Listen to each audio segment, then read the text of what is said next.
Hello shipmates, welcome to the cave, the goat locker as it's called.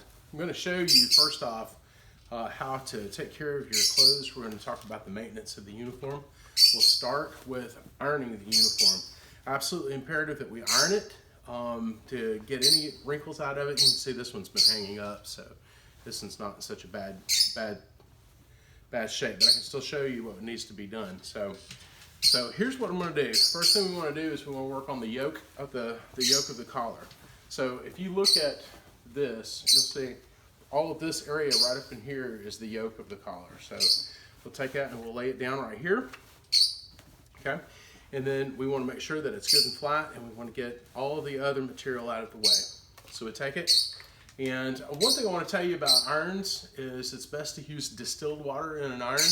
If you use tap water over time, what will happen is the calcium deposits, the different minerals and stuff that are in your water will begin to line up the holes in this, and eventually it'll poop on your clothes and get them really nasty. So the nice thing about this uniform is that it already has military creases pressed into it, and so as you can see this right up in here. These are the military creases right here, and on the inside of it, it's got little plastic pieces that are ironed into it. So we start with the yoke, and then we lay it down. We want to iron the collar nice and flat. So set it for a steam. The setting for this is you want to do wool. Wool is the best for this. Or if you find that your iron gets a little too hot, you can actually bring it down to silk. Okay, because what will happen is this is a poly wool, and so it's part polyester, part wool, and as a result of that, it will cause the polyester in the wool to melt, and you will end up with a sheen on your clothes, and it doesn't look. It's okay, but it's not great. It ruins it. You can't pass it off to anybody else after that. So on this uniform is really great in the sense that you can throw it in the washing machine. It doesn't have to be dry clean. You can throw it in the washing machine, so there you go. You can't say, oh, I'm sorry, it's my uniform's at the dry cleaners. I'm not going to take it. You can stick this in the washing machine and then stick it in the dryer, and then if you take it out of the dryer right away, it will be, while it's still warm, you can just touch up these creases with a warm iron, and that's all you got to do. There's nothing more to it. Nice and easy. Easy peasy George and Wheezy. All right, and if you feel inclined to see and that's where we're putting this crease in right here on the sleeve. We'll do the same thing to the other side as we did to the first side. You want to be careful as you lay it down that you don't double crease it. In other words, you want to make sure that you're ironing the original crease that's in there, and not create new creases. That's how it's done. Now, the trick to ironing a shirt like this that does not have military, or that already has military creases, is that you don't iron the creases out. They're in for a reason, and it's a help to you. So do what it takes to keep them. So what you do is as you iron, you want to avoid ironing the crease. But like I said, this uniform is super easy to take care of. You don't need to send it to a dry cleaners or anything like that, so that will allow you to iron on either side of the crease. And then on the back, same thing goes here too. As you iron, you want to make sure that you don't iron the creases out. Those military creases, there is a help to you. If you need to jazz it up a little bit with some steam to get some of the stubborn creases out, or wrinkles out, you can do that. Like so.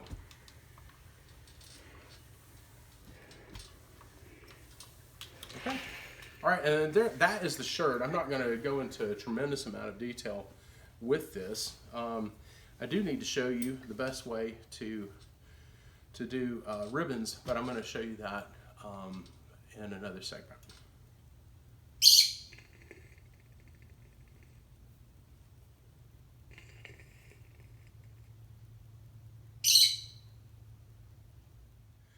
Now, I need to show you how to iron pants. Ironing pants can be as difficult or as easy as you make it.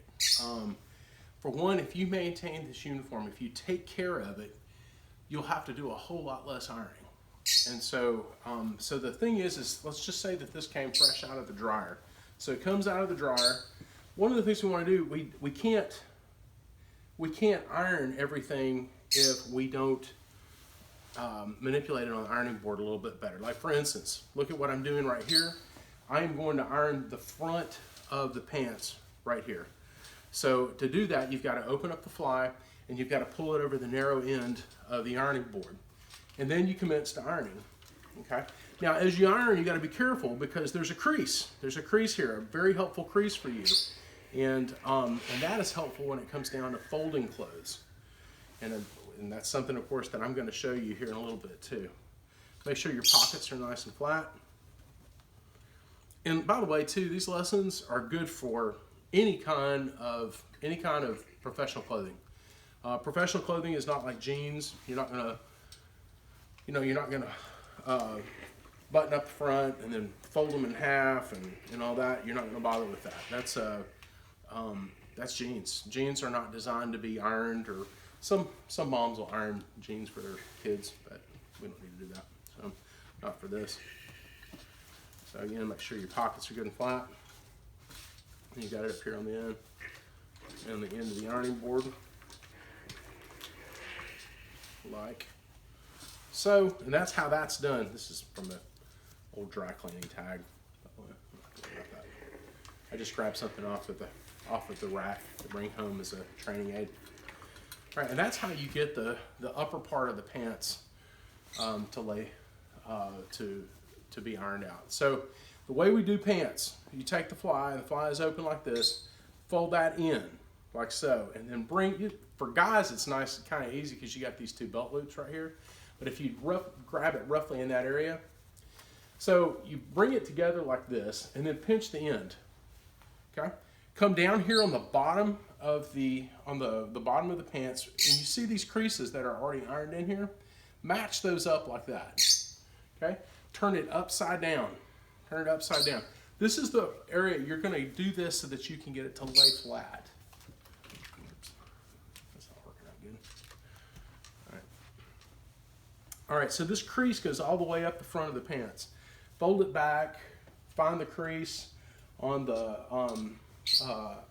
other leg, and then make sure that it's nice and smooth. You don't want to double crease it. Don't want to double crease it at all. All right. So once we've got that crease established, then we want to just hit it real quick.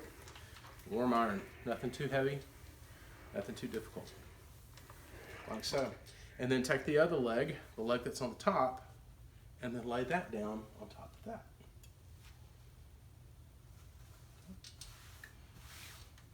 Remember, since we already ironed this part, we don't have to worry about it. All right.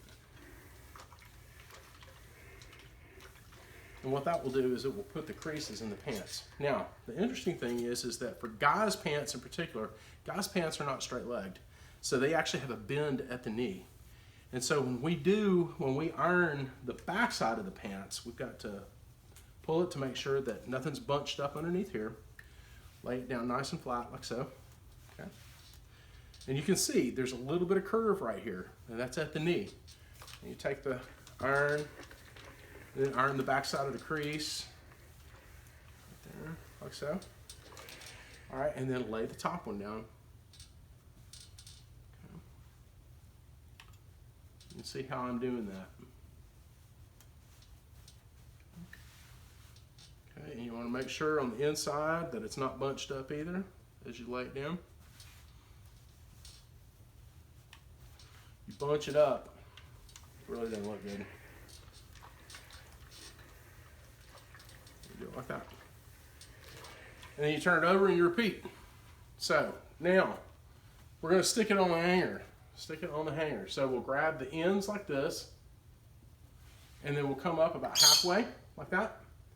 Pinch that together, and then lay it over.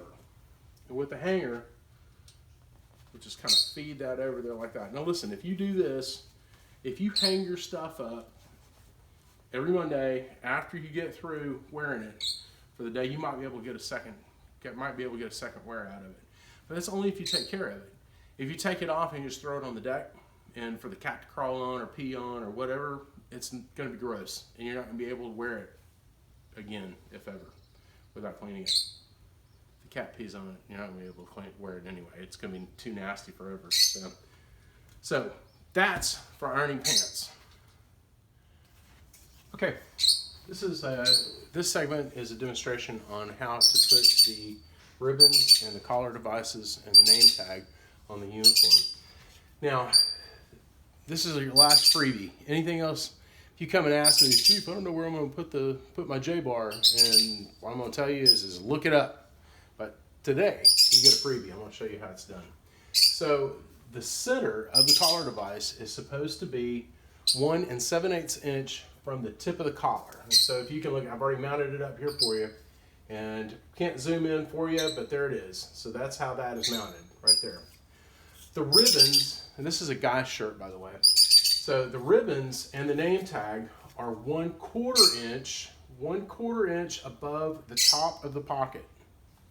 Same thing over here, and it is centered on the pocket. Now, where you lose points a lot of times is people will eyeball it. You'll eyeball it, and I'm telling you, for the first few weeks, I'm gonna come out there with a ruler. I'm gonna check you.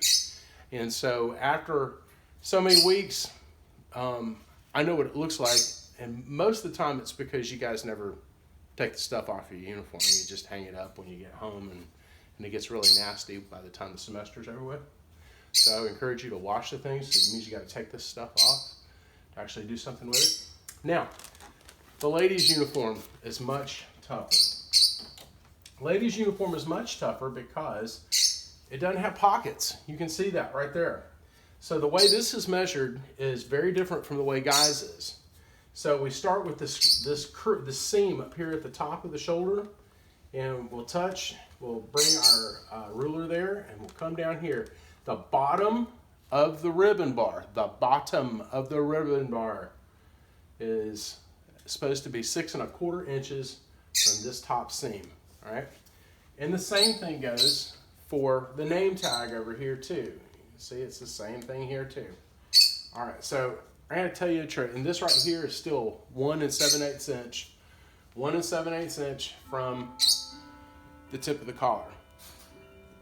Now, ladies, I'm going to tell you a trick to this, all right?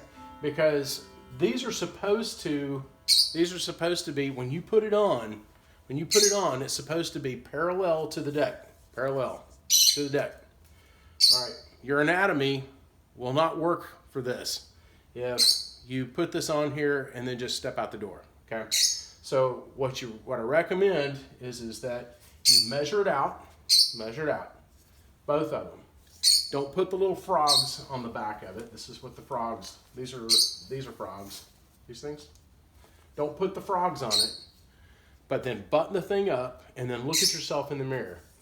And then what you need to do is adjust the name tag and the ribbons so that they are parallel to the deck. Listen, I'll give you plus or minus 1/4 inch on the inspection. I understand how tough that can be, but you'll have to adjust this while it is on you. So measure it first while it's on the ironing board, and then go ahead and poke them through, and then put the thing on, and then look at yourself in the mirror, and then adjust it so that it is parallel with the deck. All right, good to go. That's all you got to know. Okay, next thing I'm going to show you is how to do the cover. So if you look at the cover itself, your anchor goes on the left side of the cover. So as it sits on your head, it sits like this, and the anchor is over on this side. And the way you can tell is the anchor will go on the side that does not have this fold over right here. So we'll take the fold over, we'll lay it down flat. Then what we'll do is we'll take the ruler, and the anchor is supposed to be 2 inches, the middle of the anchor, like the shaft of it, is supposed to be 2 inches from this crease right here. So we'll take that, we'll center it on like that. But before we poke it in, we also need to make sure that it's where it's supposed to be vertically. So the center of the anchor, so about right where this anchor rod crosses the shaft of it, is we want to have about 1.5 inches from the bottom crease. So we'll come up just a wee bit there, and then we'll poke it through, and then we put the frogs on it, and that's how that is worn. And when you wear the anchor, or when you wear the cover itself, all hair on the front has to be tucked up underneath there. We have no hair sticking out of the front. So it actually will slide down more towards your head, and you'll see me when I wear mine. So, all right. Okay, our next demonstration is shoe shining. Shoe shining. So there's a few things that are really helpful when it comes to shining shoes.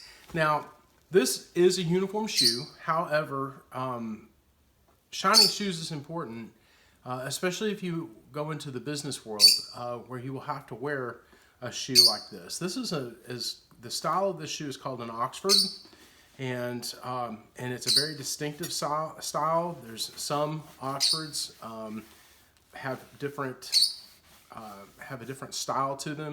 They may have a saddle on them. Those would be called saddle Oxfords. They may have stitching along here, an extra piece of leather on the outside. Those would be called wingtips. Those are all of the Oxford style, and that's what we wear with our uniforms. So this right here is a horsehair brush. I think it's horsehair. I don't think it's camel hair, but it's a horsehair brush. And the first thing you want to do is you want to dust off your shoes. Just give them a good brushing to dust them off, like so. Okay. I'm going to tell you really briefly. One of the easiest things is you get an applicator, and plain old shoe wax, just like this. It's Kiwi shoe polish, like that. And this is the stuff you need. Do not use this stuff, this Instant Shine. The only thing I use anything like this for is for highlighting the edges, but you still even need these for that. So I kind of keep these around so that I can demonstrate to you what I don't want you to do. If you use this stuff, it may put a shine on, but what'll happen is for one, it'll attract a tremendous amount of dust, and then the second thing of it is you'll never be able to polish your shoes right again without completely stripping the shoe again.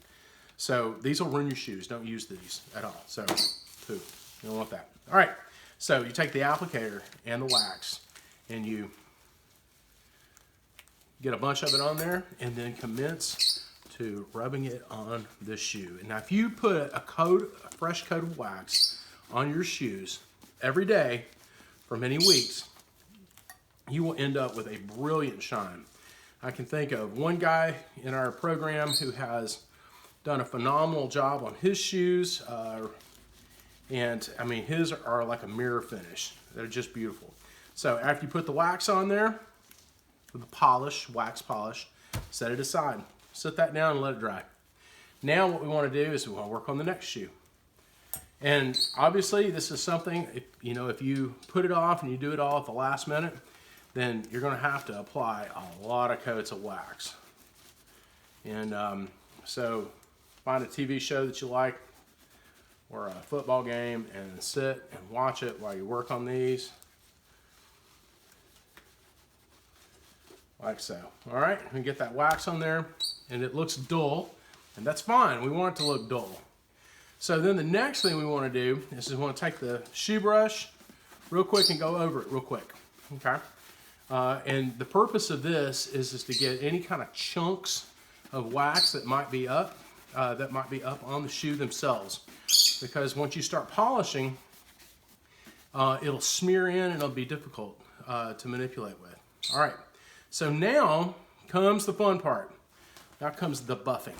All right. So it's dry, and we want to take some time to just take an old t-shirt. It needs to be an old plain cotton t-shirt. Rip it up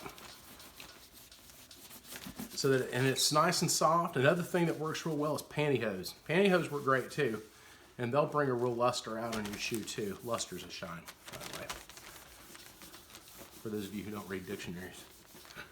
And then you can spit shine. I just lick it, right? And then polish it in there, and then it will bring out like a really great shine. So, all right, and then once that one is done, go on to the next one. So we didn't polish. brush this one off. So we'll brush this one. Okay.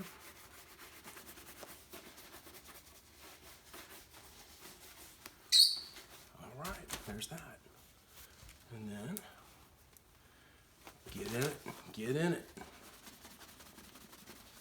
See how shiny that gets? And then it gets even shinier if you spit polish it. So, I mean, you can use water. Water's okay too, but it doesn't have the same viscosity of your spit. I think something about the, I mean, spit just brings the shine out. I don't know. But, you know, it's funny.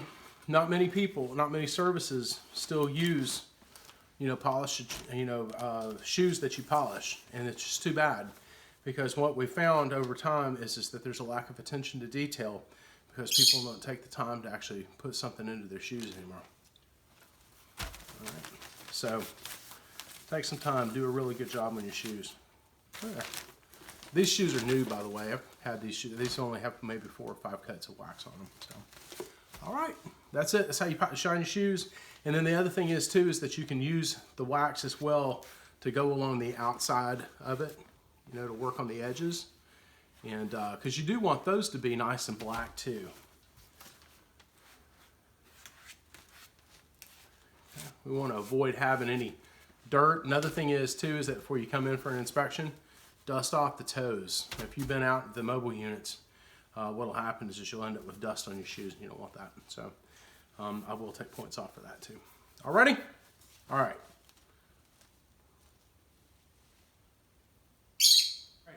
This is Angela Koshak, who's demonstrating how to put your hair up in a bun.